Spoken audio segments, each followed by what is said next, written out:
Bu akşam biraz geç geldim ama geldim.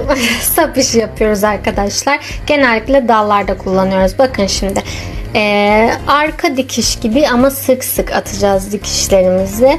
Belli aralıklarda olmasına özen göstermemiz gerekiyor.